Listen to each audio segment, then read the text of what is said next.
All right, can you still indicate, someone indicate in the chat if you can still hear me? It's just acting weird. Okay, all right, thanks. Okay, today we are going to study more tags. And we introduced tags last week in the first lecture of the session. And tags are really what make HTML run. They're really the main idea of HTML, if you will. 1 second.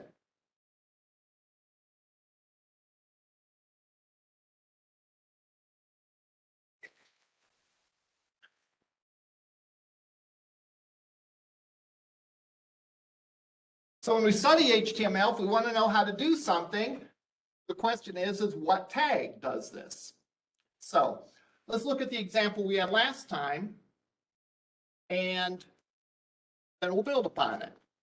So here is the example we had last time. We had a web page. Notice that if we double click on the web page, it brings it up in the browser.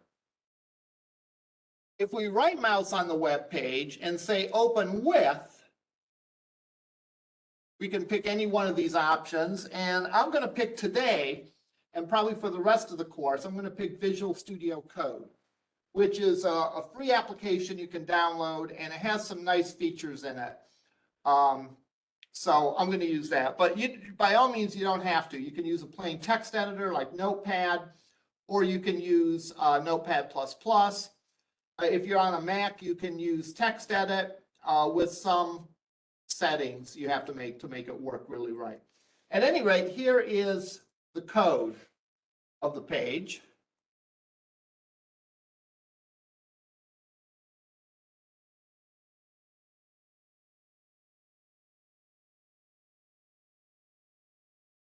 And let me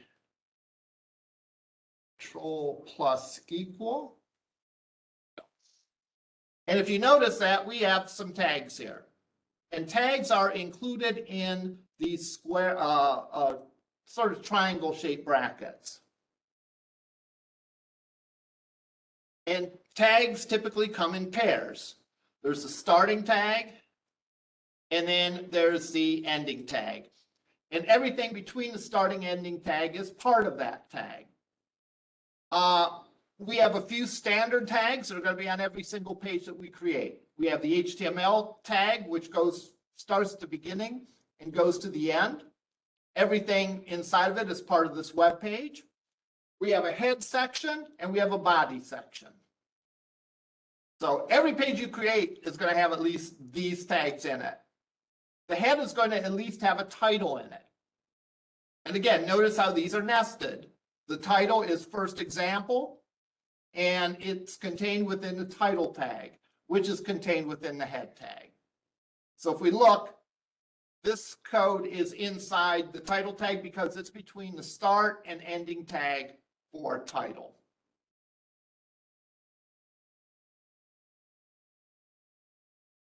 This is an H1 tag, which indicates a top-level heading. So it's going to be a bigger heading than all the rest. This is a paragraph. Here's another top-level heading. Here's a secondary heading, which is going to be a little smaller than the top level. Paragraph, heading, paragraph. So if we look at how this appears in our browser, we see our big headline here, our big headline here, slightly smaller headline here and here, and we have our paragraphs. That in a nutshell is what we did last week. We talked about tags, and what we're going to do this week is review some more tags. Now, two things that I didn't mention that I might have talked about just very briefly last time, but I just want to mention them again this time. First thing is there's a doc type, which strictly speaking is not a tag. All right, it's called a declaration. And it looks like a tag, sort of, except immediately following the first triangle bracket, or whatever you call those things, less than sign, there is an exclamation point, the word doc type, and then HTML. These are all different ways you can tell different things that this is a web page. This is an HTML document. All right. The other thing is something that we're going to probably look at more of today is this thing here, lang equals en. And that is called an attribute. An attribute is not a separate tag. An attribute is additional information about the tag. So the HTML tag tells us we have an HTML document. The EN says, well, this document is in English. All right. So every time we have an attribute, it's when we want to put in extra information about a tag. And again, like I said, we'll see more examples of that today. Are there any questions over this first example?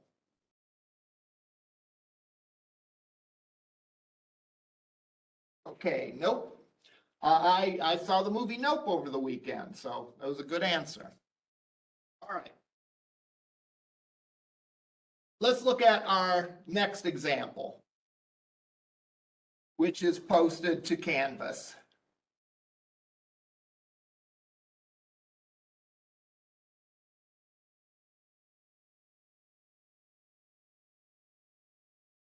All right. Let's look at what's different here than in what we had before. All right. We have our top level heading. All right. We've seen those before. We saw those a minute ago. We have our secondary level heading. We saw that a little bit before. The two new things that we have on this page, if I'm not mistaken, are these blue underlined things, which are links. All right. So this is our first example with links. The other thing that we have that's new on this page is the bulleted list. So we have bulleted lists and we have links.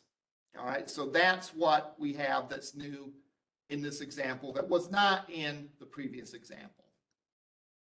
So let's take a look at this web page and see how they work. Now, the link that I have, the links that I have, there's different kinds of links on this page. All right.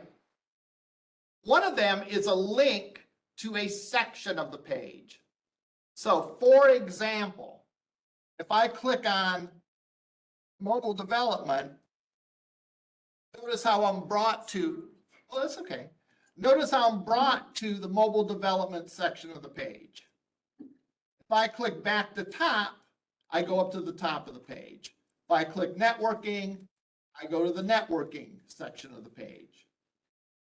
It's more obvious if the page is not maximized. Let's make the screen a little smaller.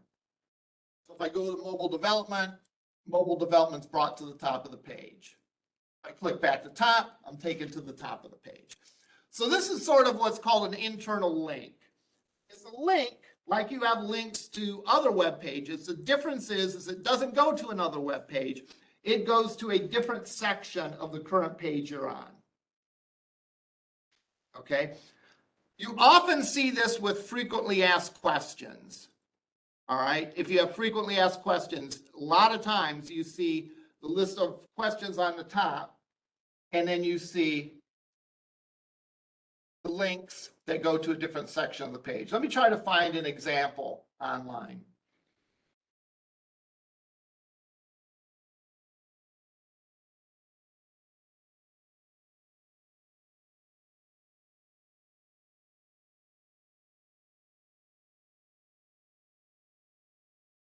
Let's go to the FAQ page for YouTube. It's supposed to be good.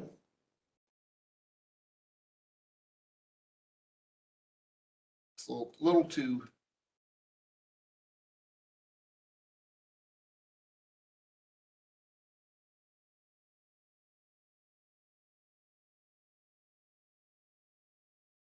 Let's see.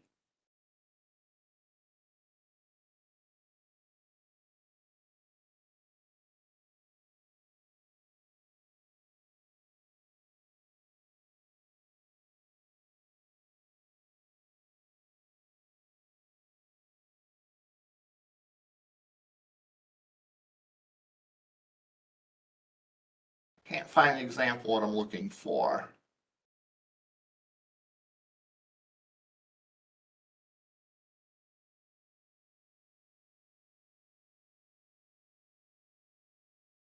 Okay, here's a good example of what I'm looking for. Notice at the very top of the page, there's links. And let's say I have this question, the ln-s command in the book are wrong. I click on that, I scroll to that section of the page. I don't not take it to another page, I scroll to that section of the page.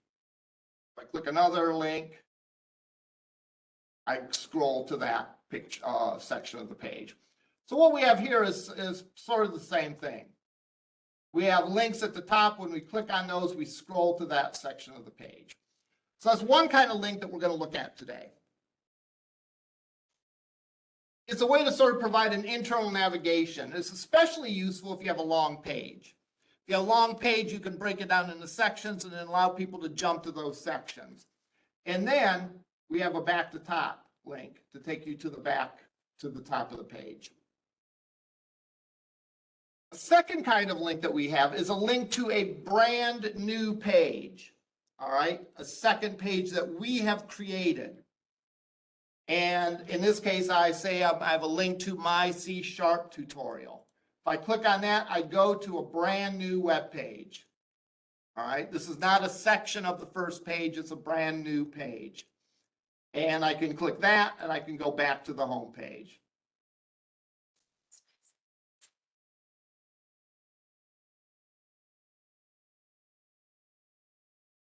Links by default are blue and underlined, regardless of the kind of link that they are.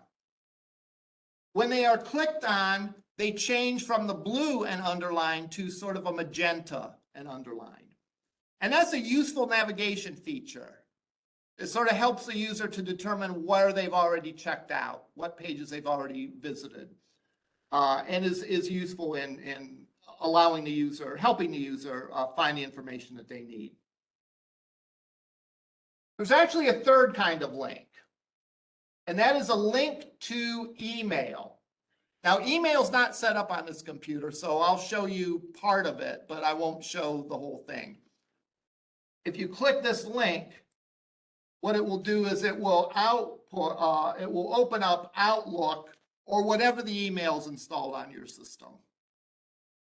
So again, email is not set up on this machine, so I can't demonstrate the whole thing, but you can try this out on your own machine and see the results that it gives.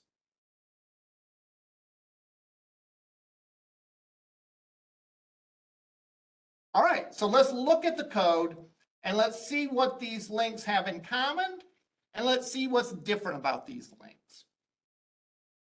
Open up this example. Visual Studio Code. And we're going to spend a second reviewing what we've seen before. And we're going to spend a second reviewing new stuff. All right, doc type declaration. HTML, I did not put in the language. I can add that now.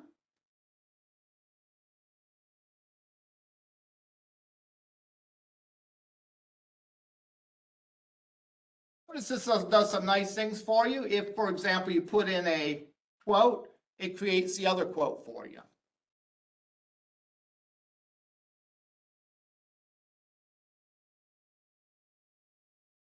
If I were to put in an H1 tag here, it automatically creates the end H1 tag for you. So these are some of the nice things about Visual Studio Code. If I start to type in an H, it will show me a list of all the tags that begin with H. That's very useful. If you remember, like headings are H something or other, but you don't remember it's H1, H2, H3, H4. If you just type in the first part of it, it will show you a list of things a list of tags that match what you've typed in. So we have our HTML document, and we have paired with that the ending HTML document. we have our body and our end body tag, our head and our end head, and the title is contained as part of the heading. All right, the first thing we're going to look at in this example is the links. Now, notice there's some brand new tags that we haven't talked about. We'll get to those in a minute. Header, nav, article, 2 articles, 3 articles, 4 articles, and a footer. Right? We'll look at those in a second here. Let's start out by looking at the links. The link is accomplished with an A tag. All right. So if you see the tag of A, that indicates a link. But if you create a link on the page, the logical question is a link to what? All right. You create a website and you have a link, the link goes somewhere, right? It's not just a link, it's a link to a specific page. So you need more information than to just say it's a link. That's where the href attribute comes in. The href attribute contains the information of the link to what? All right.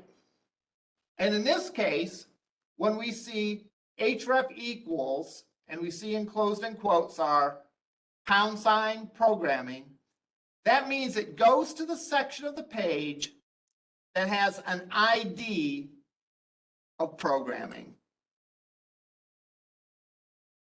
So the link says A href equals programming, starting with a # or hashtag, whatever you want to call it. That means it is a link to a section of the page. That's what the # means. Specifically, it links to the page that has an ID attribute of programming. So that's one of the kind of links that we have talked about. All right, this is the internal link, a link to a different section of the page. That's designated by a # followed by the ID of the section of the page that we're going to. And likewise, we have web, mobile, and networking. This has an ID of web. This has an ID of mobile. This has an ID of networking. And finally, I skipped one. Oh, programming, web, mobile, and networking. That's all 4 of them. You can put an ID on any HTML element. In this case, I put it on the H1, but I could have put it elsewhere. All right. An ID is simply a way to identify some HTML tag on your page. Why do you need to identify an HTML tag on the page? Well, you need to identify it for a number of different purposes. When we get into CSS, sometimes it's useful to identify HTML tags on the page to say that this HTML element, we want to look this way. But in this case, we want to identify it because we want to say we want to link to this section of the page.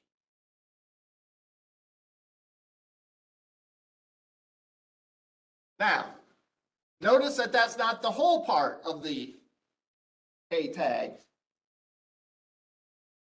The attribute says what it's linked to.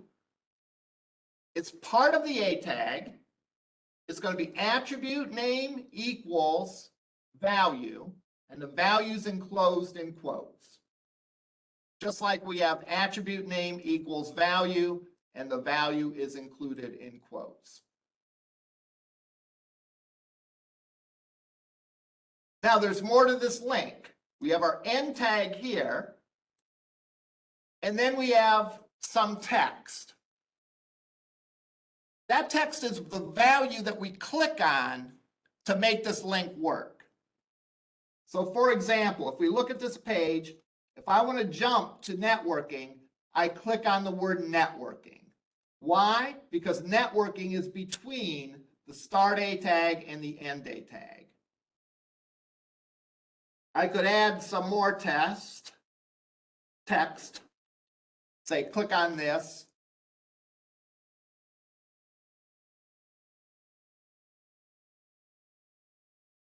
And if I refresh the page,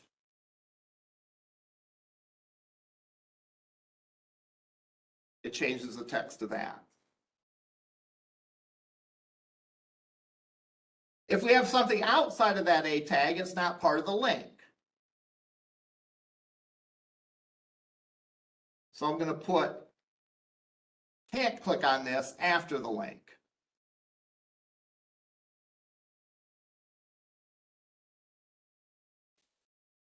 Networking is part of the link, so we can click on it. This is not part of the link because it's not between the start and end A tag. Therefore, we can click on it, but doesn't really do us any good.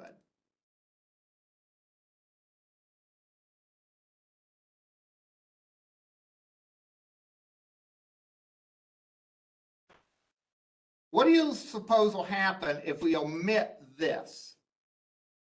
We omit that word between the start and end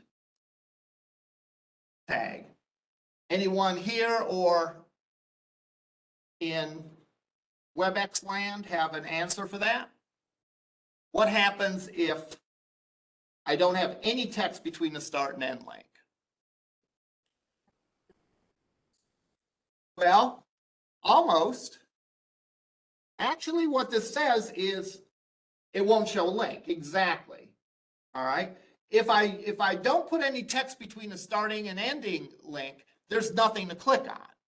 All right. So if I go like this,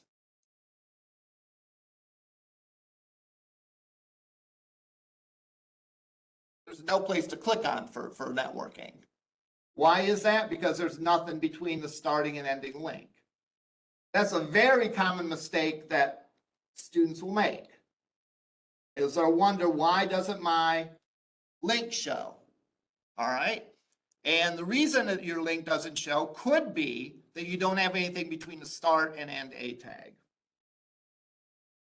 All right, let's make some other mistakes and see what happens. What if I forget this ending A tag? Any thoughts on what that's going to do for us?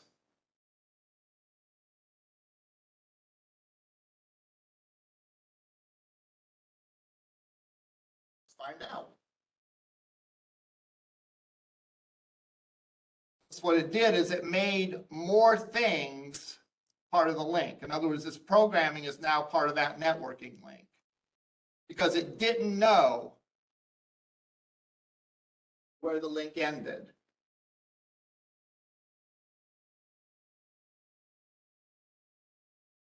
Let me pull up chat in here to see the question that you asked.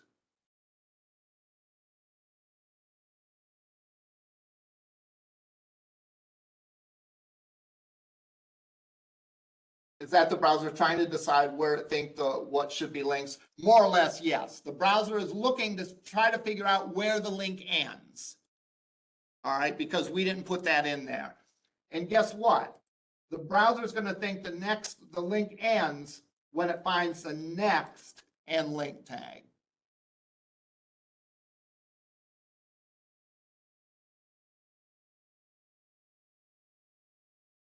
Now, what if we don't have the href?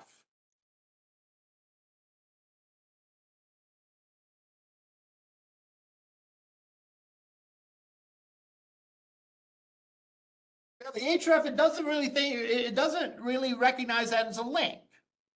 Because we have the A tag, that's true. The A tag indicates a link, but we don't have a link to what?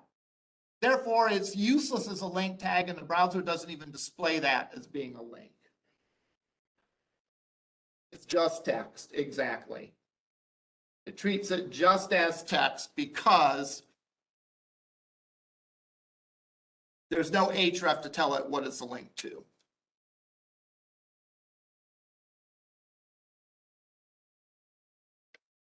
So those are common errors. So if you make an error like this, you make errors, these are common symptoms. One of them is that your link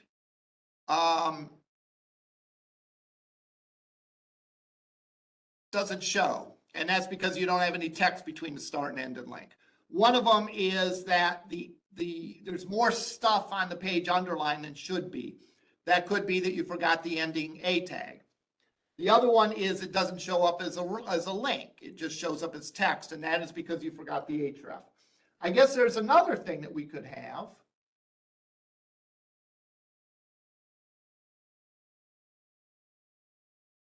Is what if I get the name wrong? I spell networking wrong. I have 2 T's in networking.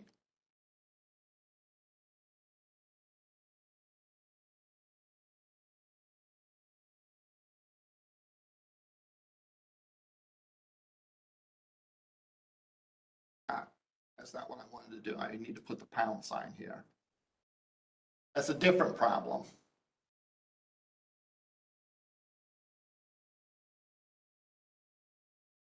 Talk about that one in a second. Essentially, nothing happens. Why? Because there's nothing on the page called networking with 2 T's. Okay, so let's go and fix it.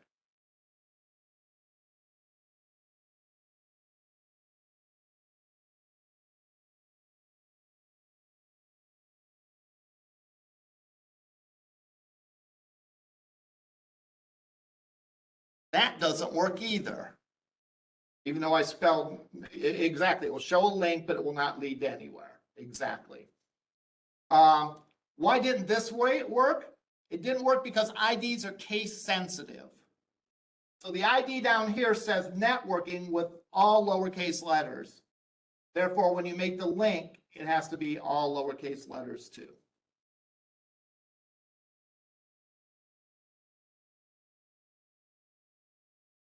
Last thing, if I forget the pound sign,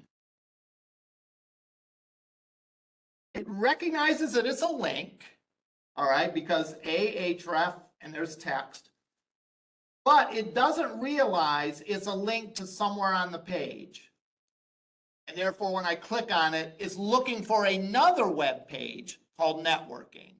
And in this example, there is not another web page called networking. So it will give me an error.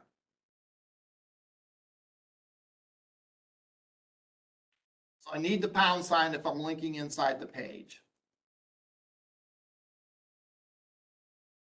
The other thing associated with these internal links is an href pound sign all by itself. That means to go to the top of the page. So notice in all these cases, in all these sections, at the very bottom, I have back to the top. And that's something that's pretty common to do.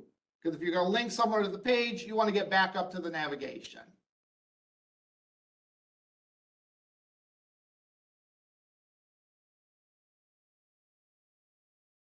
Networking to the top. Web development, web programming, back to the top. One thing, not to nitpick on myself, but this navigation says web development and this says web programming. You probably would want to fix that, right? Because you want to make your navigation very clear, and part of being clear is being consistent with what you call things. So whichever one of those is correct, I would think the word development is a better word here. You want to make it consistent. You don't want to confuse the user, because the user looking at the page could look and say, well, I don't want web programming, I want web development. Maybe not knowing that in this example, they're used for the same thing. However, if you look at our certificates, web programming and web development are actually 2 separate certificates, so they are slightly different concepts. So notice on this page I have this, which looks like nonsense text or looks like Latin or something. This is called Greek text. And I use it in my examples just to give sort of a placeholder for text. And you can generate Greek text by going to any number of sites.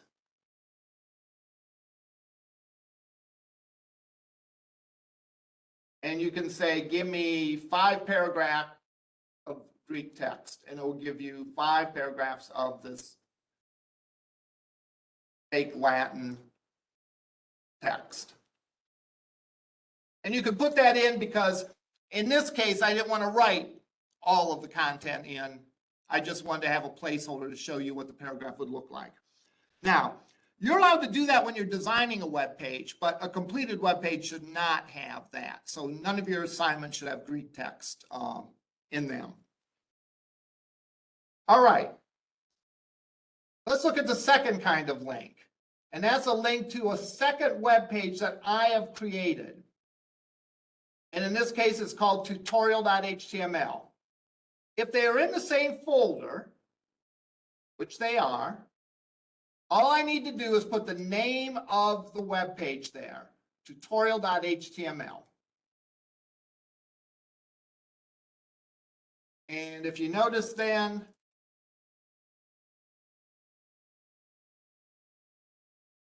if I click on that, I'm taken to the new web page, tutorial.html, or I can go back home. If I look at the back home link on tutorial.html, it's going to say index.html. href equal index.html. Take me back home. So that's the second kind of link. Link to another one of your pages. By your pages, I mean a page that you've created. This is assuming they're in the same folder. Later on in the semester, we'll talk about what if they're not in the same folder. All right. All you do is put in the name of the page. You don't need to put something like this.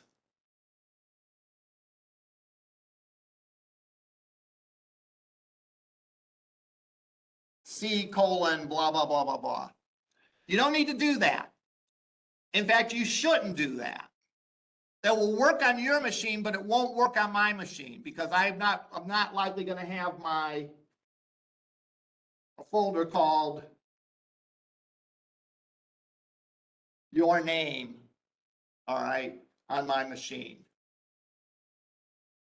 And in fact, I typically grade these on a Mac, so I'm not going to have a C drive on the Mac, even worse.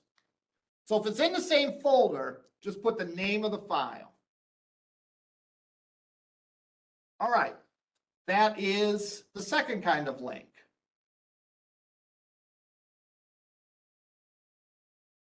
There's a third kind of link, a link that someone else has created.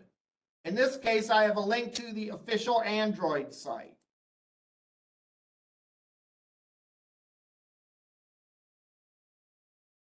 I can click that.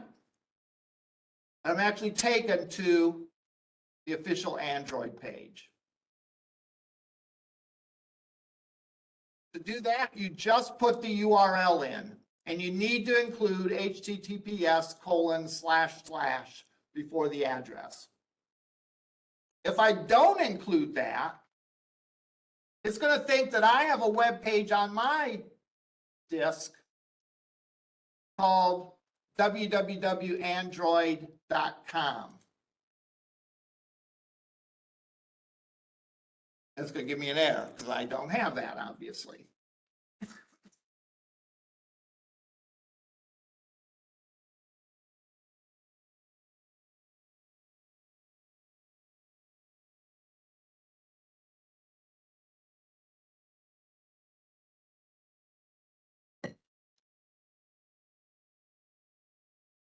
So the last kind of link is when we want to send an email. We start the link off by saying mail to, colon, and then the name of the email. And again, like I said, I can't demonstrate that on this machine because email hasn't been set up. But if you go on a machine where the email has been set up and you click a link like this, it'll actually create an empty email to that person's name, and you can fill in the rest of the details and send it.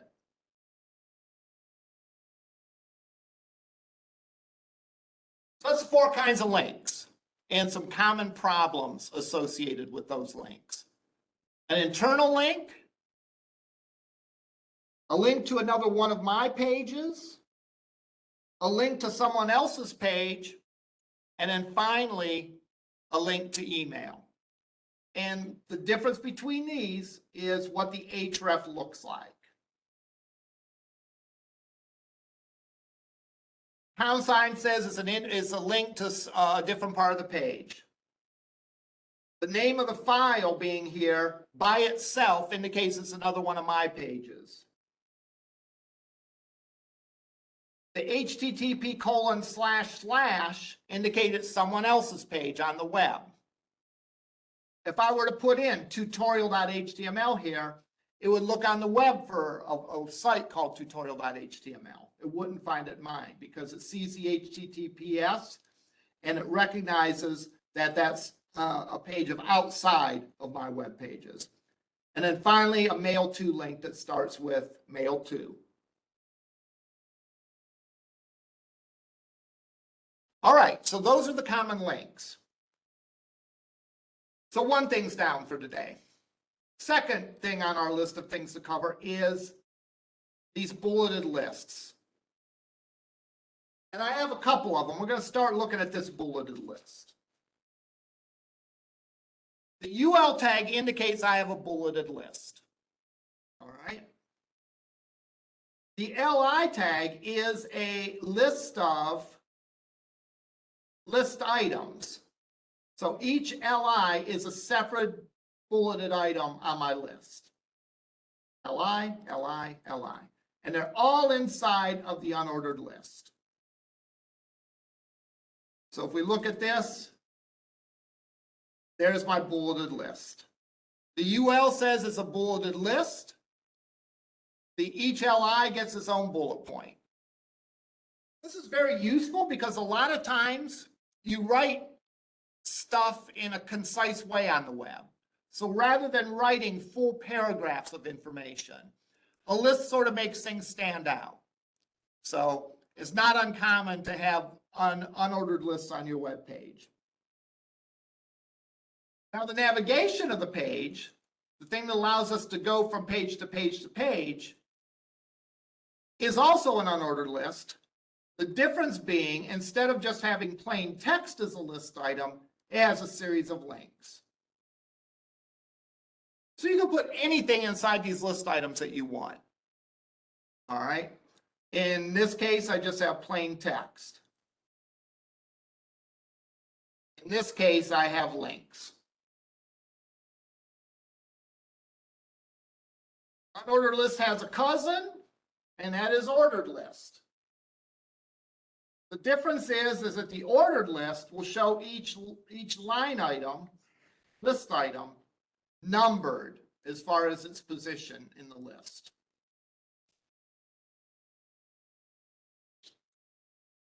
These bulleted items show up as 1, 2, 3 instead of bullet point, bullet point, and bullet point.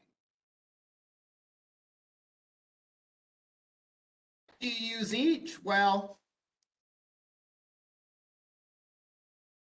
you use the ordered list if there's clearly some sort of ranking of the items. All right. If I was doing a recipe, for example, and I were to say, you know, crack the eggs in the bowl, and then, you know, whip up the eggs with a fork. Well, obviously the order matters there. All right. You do the first thing, then you do the second thing. So I'd probably used an ordered list for that. If I was showing the NFL standings of the top quarterbacks, all right, the top person on the list is number 1. The second person is number 2. The third person is number 3. That ranking means something. All right, it's not just the arbitrary, the names of the different quarterbacks of different teams. All right, so therefore, I would put an ordered list. If the order doesn't really matter, like in this case, that's the order I chose, could be in any order.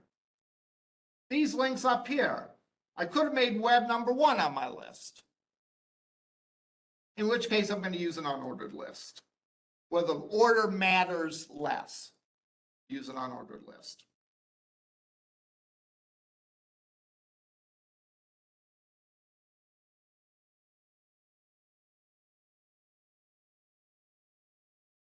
The next thing I want to cover today, are there any questions about that? I urge you, by the way, to try these things out. All right. Try these things out on your own. Try these things out on lab. I know a lot of times you want to rush to get your lab assignments done, but sometimes it's important to play around with these things. Can you make a list that contains other lists? You sure can. What's it going to look like? Try it out and find out. All right.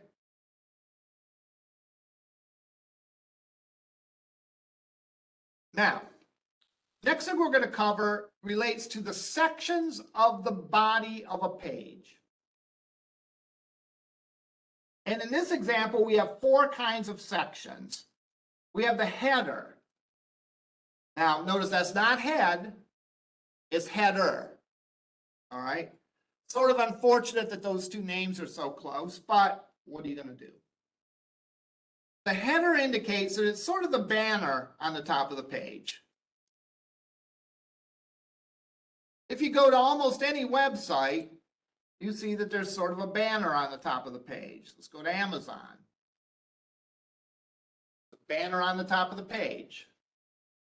That's probably inside their header tag. We go to ESPN.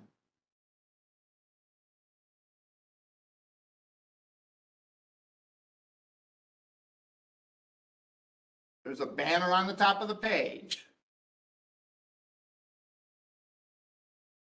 The stuff that sort of forms the banner on the top of the page is in the header section.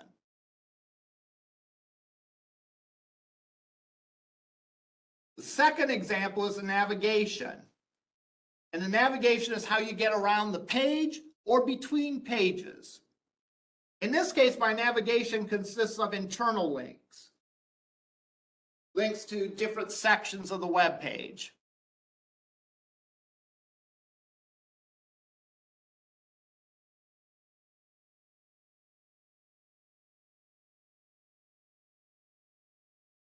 Typically, your navigation is going to be an unordered list of some links. Now, you might say, I don't want my links to be in a bulleted list. I think those bullet points are ugly. Don't worry about that for now. Later on, we're going to learn the way to make that unordered list look any way that you want it to look. For example, maybe you want your links to be side by side instead of stacked vertically, like these links are. Maybe you want them stacked side by side. You can still do that using an unordered list. All right. CSS is the means by which we do that. And we're not going to talk about that today, but CSS deals with the way that the web page looks. And without any CSS, the browser has certain defaults of how it displays things. With CSS, we can make the page look however we want it to look. If you think about it, these should be very familiar to anyone that's spent any time on the web. They just have a banner on the top. They have a set of links, that's their navigation.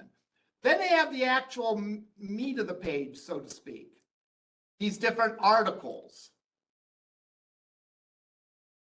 And in this case, each one of them is in its own article tag.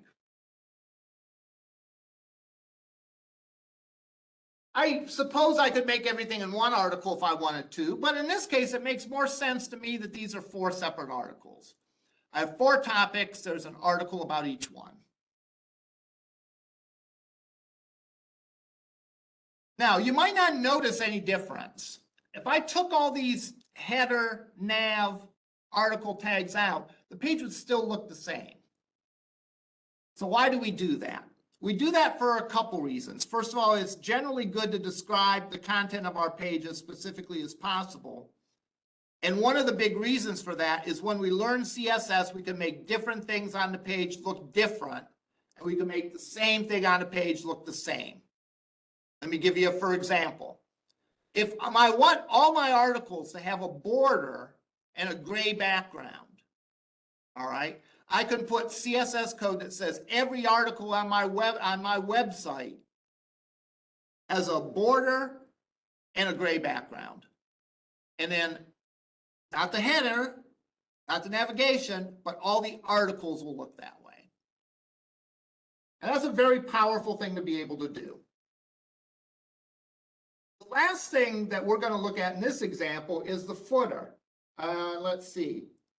Also, that's absolutely correct. Also, it can help search engines to have your code described in more detail. Excellent point. Last thing I'm going to look at is a footer, and you usually see a footer on many sites.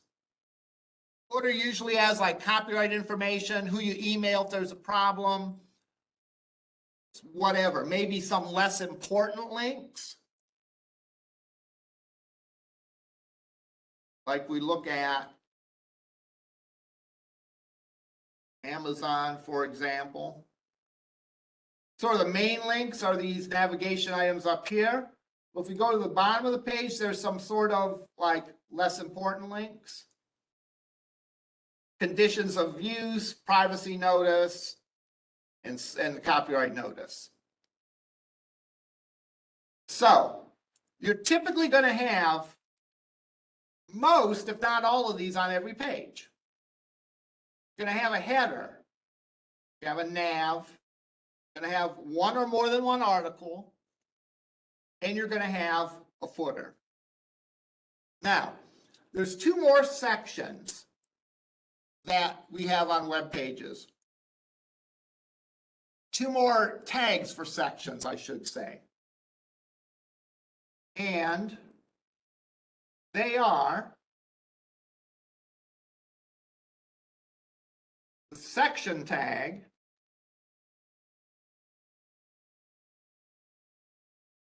and the aside tag. The section tag is very similar to the article, but it's usually, when you think of an article, you usually think of a bunch of text, a bunch of paragraphs about something. You read an article in the newspaper, there's text. But the comic section of a newspaper doesn't have text, so you wouldn't call that articles. You just say it as a section. So a section is like an article, it's just typically not text. I'm not going to sit and argue with you and say that this should be an article, this should be a section. If you use a section instead of an article, no big deal. On the side is like a related story to the main article or main section. For example, when the Super Bowl happens, all right, you might have the main article talking about the two teams in the Super Bowl. You might have an aside that talks about what the forecast for the weather is going to be for that day. It's not really the main article, but it's related to the main article. Now, keep in mind, none of these things show up in the page until we put CSS for them. So they're there, but it's not like you can visibly tell that they're on the page. All right.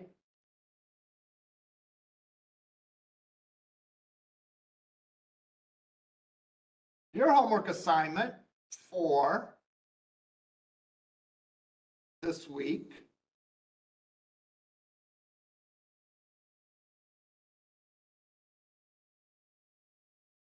is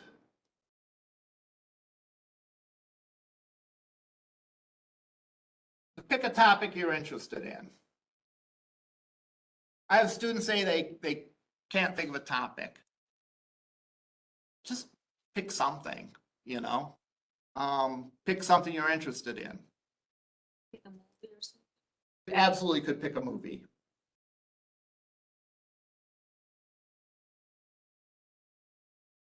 And create a web page, name it index.html.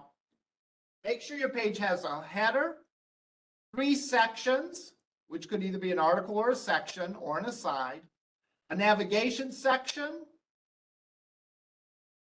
a list, a footer section, the header and paragraph tags, and you're free to use other tags covered in chapter 1 through 3. In addition, feel free to use anything that you know if you have previous experience in HTML. If you're working ahead in the book. All right. You'll not be penalized for doing more than I ask you to do on an assignment. So if you really want, if you know some CSS and you want to have a blast and make your page very colorful and interesting, go for it. All right. You're not limited to what is listed in the requirements. Those are minimal requirements. All right.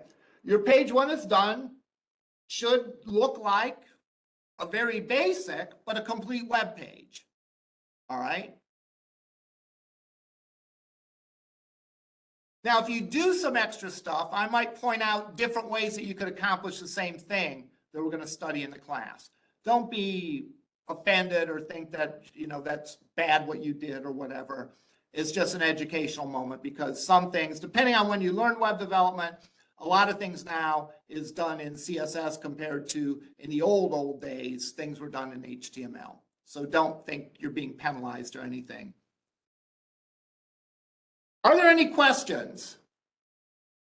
There is no lecture on Monday of next week because it's Labor Day.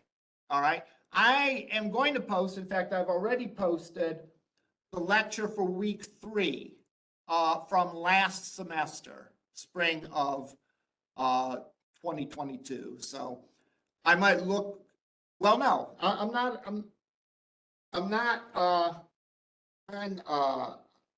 there's no video of me, so you can't tell what my haircut is. So I say a lot of times when I post old lectures, you can tell they're old because I have a different haircut. The days of tables, yes, a lot of things were done in tables in HTML in the past, whereas now there's better ways to do it CSS wise. Okay, so no lecture next week. Lecture's been posted from last semester.